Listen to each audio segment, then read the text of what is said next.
tumutugon ba ang premise sa katanungan tungkol ba saan ang kwentong ito? Yes and not. It doesn't answer the question kasi yung sagot sa tanong na yan ay pwedeng marami. Di ba? Halimbawa, tungkol ito sa isang hari na nag-asam hanggang mamatay. Di ba? It's a premise. Pero tungkol din ito sa pagyurak ng feudal values. Hindi na yan premise. Ibig sabihin, marami akong pwedeng sagot sa tanong na yan eh. Pero ang sagot probably, dramaturgically, para mapakita ko sa iyo yung direksyon ng kwento, ito siguro yun. Kasi pwede namang tungkol sa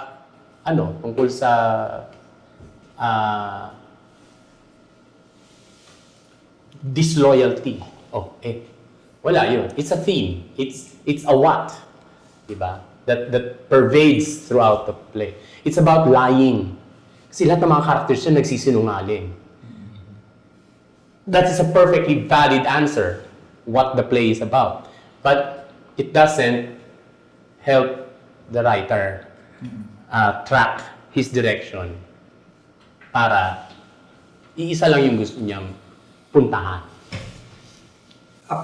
Therefore, a premise may change in the middle of the writing, in the middle of preparing the materials. Like say, if your research runs in contrast, if your facts runs in contrast with your earlier whatever you have in mind sa utak mo na isulat, mababago siya kung iba yung nakikita mong lumalabas sa research mo, or in the middle of writing, nag-iba yung gusto mong tahaking landas, mag-iiba siya. Pwede. Pwedeng mangyari yun. Kasi pwedeng nagbago yung paninindigan mo eh. Kasi dito, pansinin ninyo, paninindigan nyo yan. Correct. Sa kung anumang aspeto ng buhay na gusto nyong talakayin. Yan yung sinasabi, to a certain extent, yan yung tinatanong ko sa inyo. What do you really believe in? Sa palagay ko, ang pangaliwa, kapag ay ganito. So, pwedeng in the course of creating the play, nag-change ng mind. Nagkaroon ka ng life-changing epiphany, nagkaroon ka ng epiphany dun sa pangyayari sa buhay mo. Bigla kang brinake up. Ay, hindi pala. Love pala is not such a joyous thing. Putang ina. Iba na. Iba na yung kwento mo. So, parang gano'n. But of course, that happens that doesn't happen all the time. It can, matagal of course. But that's part of the writing process. In the same way na probably siguro pag gumagawa ka ng documentary, I imagine, meron kang hypothesis na tinatawag, hindi ba? And then you realize hindi pala. Paano yun? Kunwari, greedy ambition leads to destruction. I don't believe that. Prove it to me. Paano? Kwento mo nga sa akin, anong nangyari? Ganito. Kaya yung pagdagdag mo ng detalye sa kwento hanggang wala talagang ibang pupuntahan yung kung dito. O di na-prove mo. And na-prove mo with a cathartic diba? Now, whether ang caution ko lang kasi diyan, pag masyado mong kinapitan yan, makamagmukhang didactic yung play mo. Now, especially for beginning writers, ang ginagawa nila, sinasabi talaga nila, talagang ang sobrang lakas ng ambisyon, talagang nakasisira. May marinig kang isang karakter na gano'n, di ba? And then, mamamatay na nga. Parang gano'n, di ba? Kasi talagang yun lang yung one. But that would be less of a lack of a shaky premise as much as it is also a lack of skillful writing. Kasi a very good premise doesn't guarantee you a very good play. Kasi marami pa rin mga elemento. Andyan pa rin yung elemento ng paano ang dialogue. Paano ang pagbibigay mo ng mga halimbawa para ma-prove mo to. baka naman ginawa na ng marami. Diyos ko, paulit-ulit. Parang gano'n, diba? O, nagki-cliche ka na, nagsi-stereotype character ka na, ganito ka na. So, inaano mo rin siya. Binibigay mo rin yung kung ano yung tingin mong something that will hit the audience. May mga dula na marami ang tauhan. At maaring isang grupo sila na mayroong dinadaanang obstacle para maabot ang katapusan. Pwede itong isang team, pwedeng isang pamilya, pwedeng isang kongregasyon, no? Grupo ng mga pare, barkada, etc. At minsan yung away nila ang nagiging balakid para makuha nila ang gusto nila. Dahil hindi sila nagkakaisa, etc. Okay.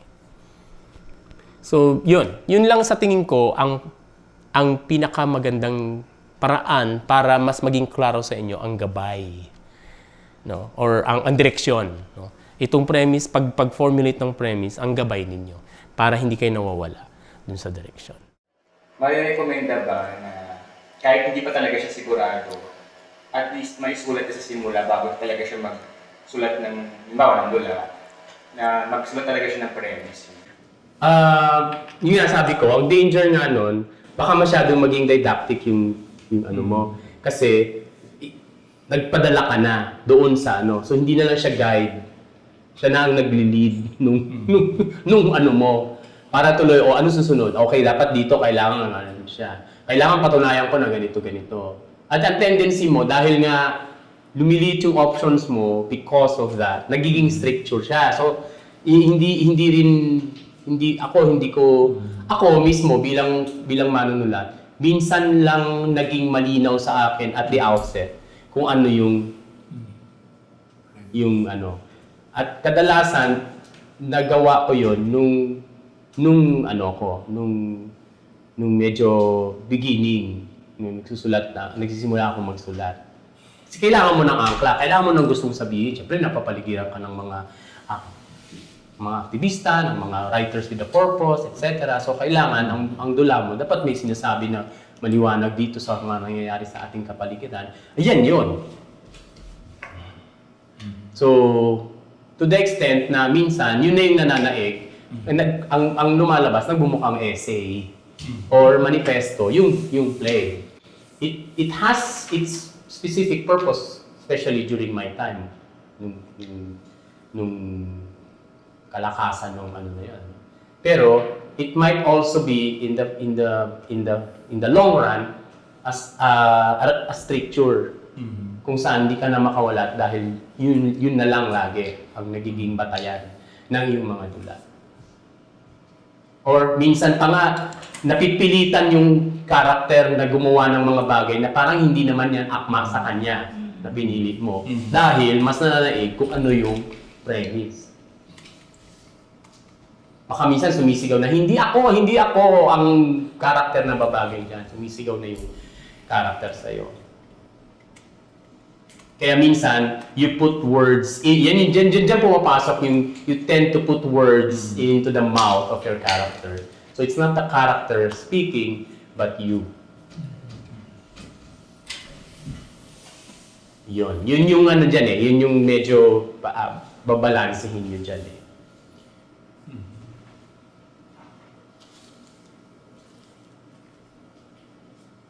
At the same time, at any point in the writing process, baka mabuting makakatulong sa inyo kung finally magawa nyo ng ng ganun. Masabi nyo na ganun.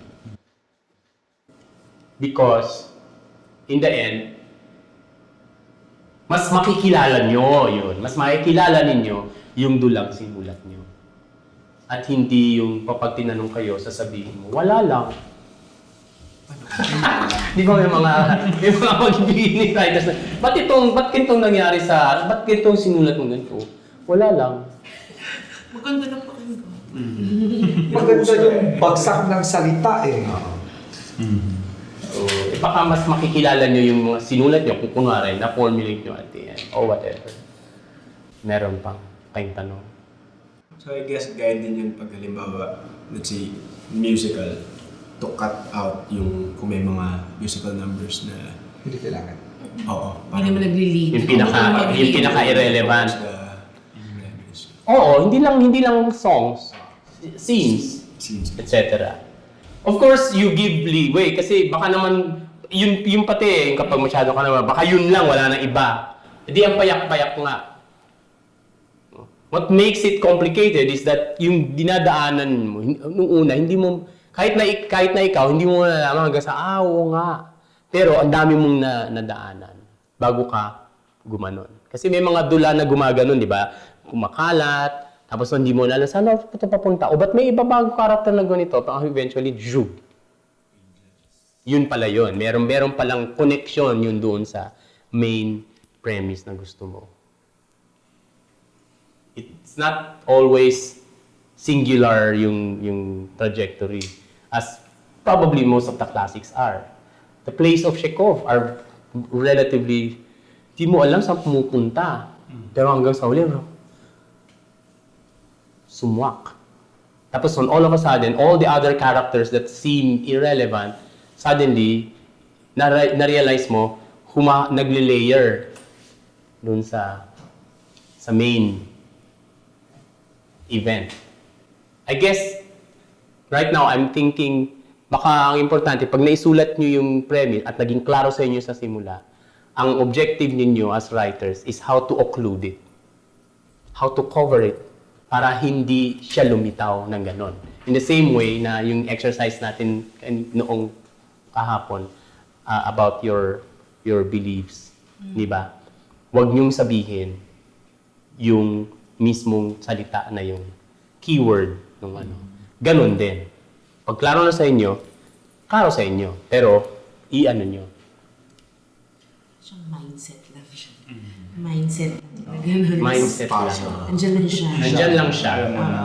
Talagang ano lang. Oo. Kapag nalalasing na kayo, naliligaw na kayo, tingin kayo, nandun lang siya. Okay.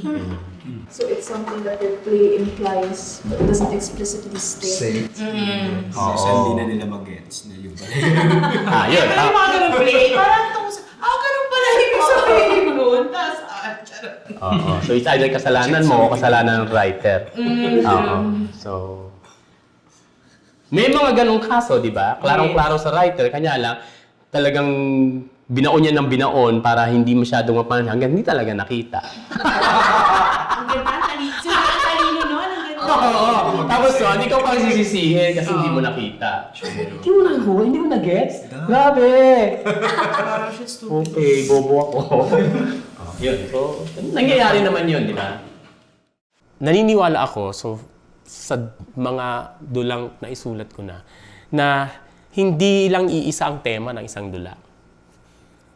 Maaring isang paksa, isang milieu, pero maari kang magpabunga no, ng iba't ibang mga tema. Tema ng pagkakaibigan, pag-ibig, tema ng pagtutulungan, tema ng pananamantala, etc. No. Maari mong ilagay lahat yon. Pero isang mananaig na premise, yun ang direksyon ng dula. Yun ay para lang maihiwalay sa definisyon ng mga tema or even message. No? Kasi itong premise na ito, maaring sa iyo lang ito eh.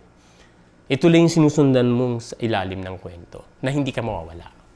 At hindi sasabog o kakalat ang istorya.